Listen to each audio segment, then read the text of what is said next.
Low Targar friends. Hey everybody, it's Jason Blaha here, and once again it's time for another Orc Mode workout. And today is Max Effort Squat Day. And a quick reminder for those of you who enjoy these vlogs, please remember to click like down below. It would be greatly appreciated. And if you guys would, reach down and just go down the list and click like on the other videos I've uploaded today also. Help keep the likes higher than the dislikes. It would be greatly appreciated.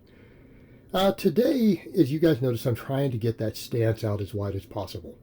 I need to build my ultra wide deep box squat, and I'm at least 3 inches below parallel on this box using the 11-inch box, which is what I'm going to be using the rest of the year.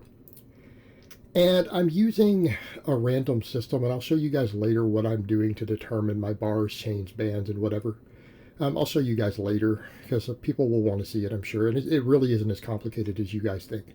It's literally just picking the bar lift variation and then a separate column of 5 numbers for how much accommodation I use, and number 1 being none. So today we did 10% chain weight. And where am I getting this 10%? It's 10% of my 1 rep max. My heaviest raw weight max so far this year off of this box has been 502. So, 10% of that is 50 pounds. So I have around 50 pounds of chain weight, give or take a pound. Now I missed this today. I missed the 495. I probably jumped a little bit too heavy. I probably should have gone about 10 pounds lighter. I know I would have got it with 10 pounds less. But on the way up, I couldn't build enough speed. And as I started hitting the chains, I just ran out of steam. I flat ran out of steam at that sticking point. So as I always say, we don't make excuses. We admit we're not strong enough. I don't believe in nonsense like I'm having a bad day. That is never an excuse for missing a lift. Okay? You own it. Why did we miss it? I'm struggling to get enough power out of the bottom, and when I hit that sticking point, which was around the normal sticking point in a squat, by the way, what happened? I started having the chain weight stack up. The chain started loading up on me, and it was just too heavy. It was too much weight for me to push through my sticking point because I didn't get enough power off of that low box. And part of it is because I haven't built the strength to quite get that pop yet with that really wide stance, which I'm working on. And we fix that with supplemental work. We fix that with speed work. Okay. The only way to fix that is to get stronger. It's not a technique issue. It's not anything where you'll have idiots who come in and say things like, well, fix your form. And they don't know anything about form. They don't know anything about coaching. And I do coach other lifters. And I do have top level, world level coaches look at my stuff. So they also assess my form for me. So I would say to those people, if you don't squat 800-900 pounds, then you probably shouldn't be assessing my form, because guys look at my stuff who do squat that much weight, who are coaches, okay? And therefore their opinion's more valuable than yours. It just is. That's reality. Accept it. Okay? You just have to deal with that. You might not be that good of a coach, and if you don't know why my form broke down, then you can't fix it. Muscle weaknesses, and it's only fixed by training those muscles and those movement patterns. So up next, we did the good mornings with the safety bar, made a 5-pound jump. I have a video coming up later discussing kind of my rebuttal to Jim Wendler's stuff on this. Jim has his own stance on that, and I actually happen to like Jim Wendler's work. So if I'm going to have a rebuttal against something the man says, it's going to be very respectful, because he's a strong guy. And he's coached a lot of strong guys, okay? And you can't hate on that part. I'm just going to disagree on his points on the good morning. So I'm going to keep pushing these up. My goal, like I've said yesterday, is going to be what? We're going to try to hit 3 all-out sets and try to raise my PRs, right? Ultimately, they're going to be 10-rep PRs on some stuff, but a few things like this hip belt squat will be 20s. So I'm going to push that up, and those were challenging. 210 on the safety bar for 3 sets of 10 was actually fairly tough. That was challenging. I'm going to see if I can go up another 5 pounds next time. We'll see. Hopefully I can. So the goal for this little training cycle is to get to 225. All right? Ultimately, though, I want to be doing 275 for 10. 315 for 10. Right? This is the sort of numbers I'm looking at this point. Yes, guys like Jim have said, well, 225 for 10 was all I needed for a 650 deadlift, which is my goal for this year. I've already pulled 615. Well, that's well and good. It's well and good, but I don't think that's going to cut it. Not for me long term. What if I want to get stronger? Okay, so I need to push that up. And I have 2 different benchmarks that will tell me when I'm ready to pull 650. All right, I have 2 different coaches out there who've given numbers of what they think on a certain lift you should hit, and I'm going to hit both of those supplemental lifts at those numbers on my path up to 650. So I've got a reverse hyper standard and I've got a good morning standard. And then we'll have to see how the max effort work goes.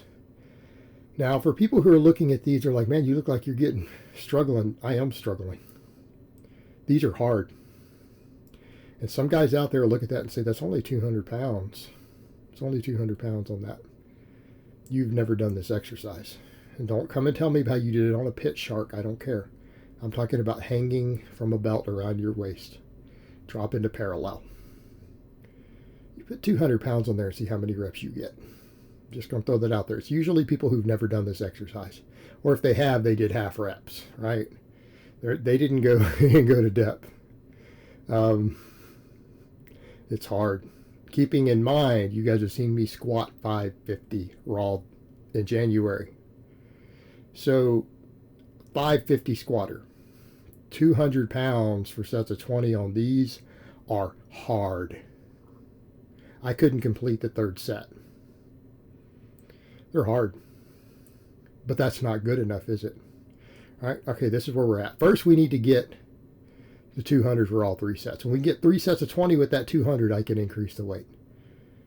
Well, then what? I don't know. Let's try to get 225. 225 for 3 sets of 10. That would be the next benchmark, right? But I got to get this for 3 sets of 20. And I have a feeling, because I'm going to do it on speed day next, that might not be any PRs.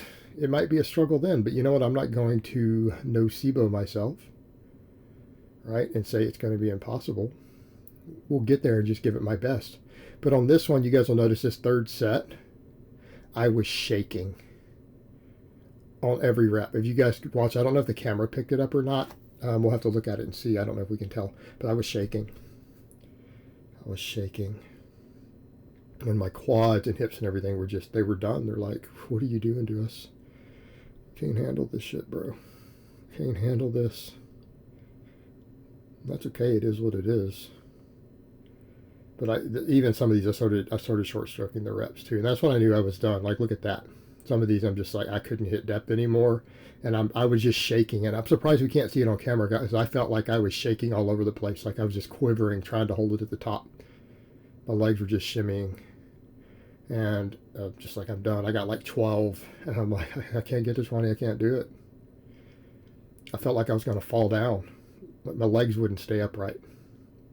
So that was my limit for that. But you know what? We pushed the limit. Now we've got to hit that number, and then we've got to go up another weight increase. Now, how strong do I want to get at it for sets 20? I don't know. Let's see where we get. Let's do it one step at a time. But we've got to improve. The glute ham raises, and I'm pretty much on just about the hardest setting I've got here now. I managed to get like 11, 10, and then 12, something like that. The first set's always hard sometimes on these because I had to lay down. I was starting to cramp a little bit in my hamstrings because, again, the other work also.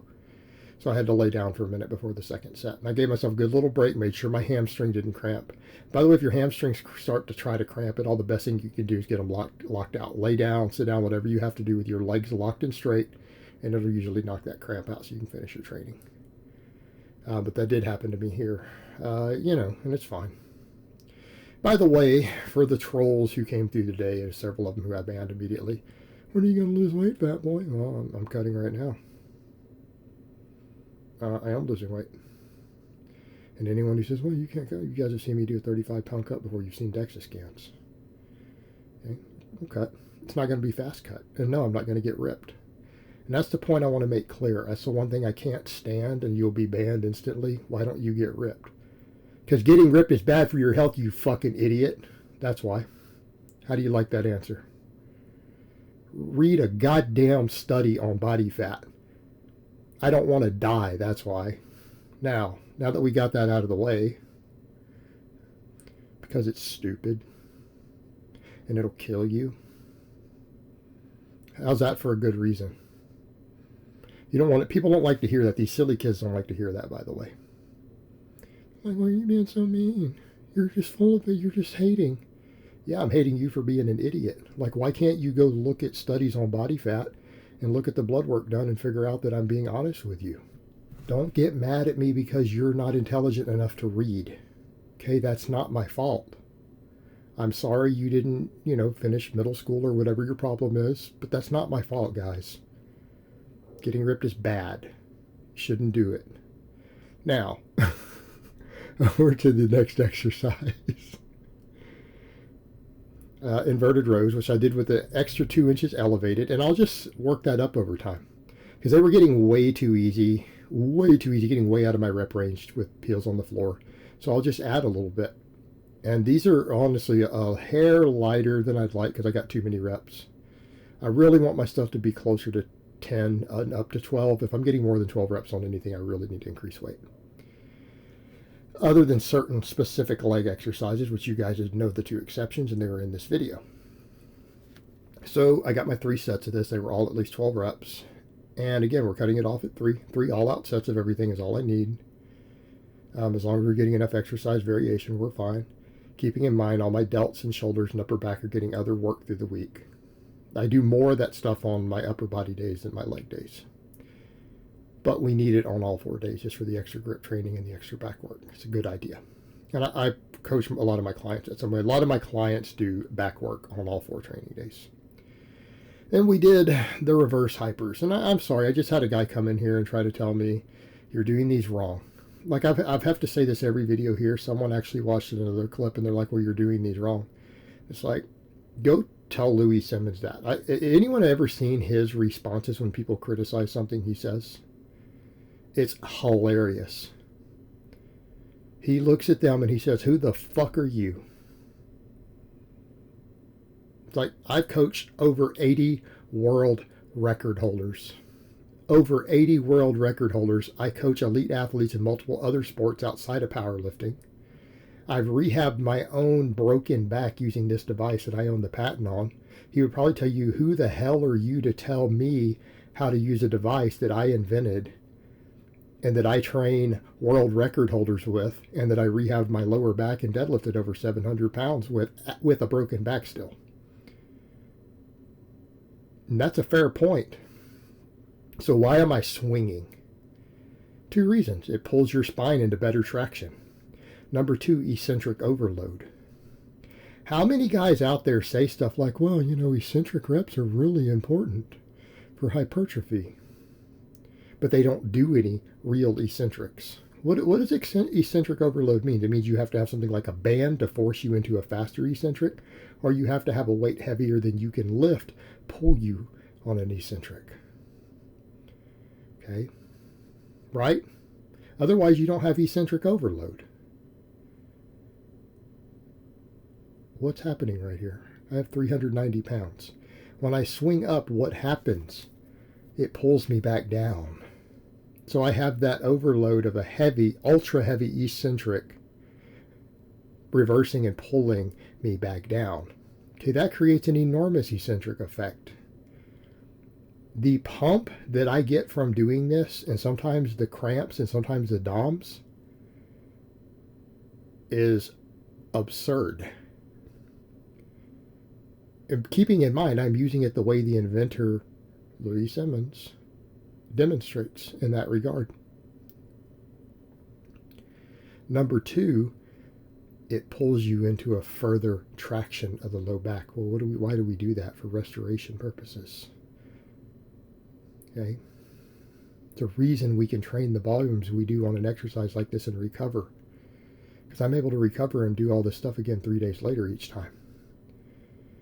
Do you think without that effect that I'd be able to do this much training load with heavy eccentrics loading my low back, all those good mornings and everything? Do you think I'd get away with that? Right, there's a recovery and a therapeutic benefit to the way it pulls you. And by swinging, it pulls you further into traction when it swings back down. If you notice how far it moves forward. Okay, there's reasons for that. There's reasons for that. And yes, you have to use a heavier weight. But that heavier weight is still catching you on the eccentric. you're having to deal with that weight on the eccentric rep. Right? And anyone who hasn't done it this way and really pushed their limits and stacked weight doesn't understand what I'm talking about. Try it and you will understand, like, oh my God, the pumps. Exactly. And then you recover from it. So that's what I'm doing. And my goal is to get another 35 pounds on this thing. All right, guys, but it was a great workout. So I hope it has been informative, and I will talk to you guys next time.